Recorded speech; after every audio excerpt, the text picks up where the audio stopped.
கும்பக்கரை அருவியில் நீர்பிடிப்பு பகுதியில் பெய்த கனமழையால் கும்பக்கரை அருவி பெரும் வெள்ளப்பெருக்கு ஏற்பட்டுள்ளதால் 2வது நாளாக சுற்றுலா பயணிகள் குளிக்க தடை.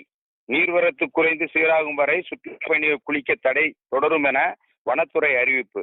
தேனி மாவட்டம் பெரியகுளம் அருகே மேற்கு தொடர்ச்சி மலை அடிவாரத்தில் அமைந்துள்ள கும்பக்கரை அருவியின் நீர்பிடிப்பு பகுதியான மேற்கு தொடர்ச்சி மலை பகுதி, வட்டக்கானல், வெள்ளகவி உள்ளிட்ட பகுதிகளில் நேற்று முன்தினம் பெய்த கனமழையால் கும்பக்கரை அருவியின் நீர்வரத்து அதிகரித்து நேற்று வெள்ளப்பெருக்கு ஏற்பட்டது.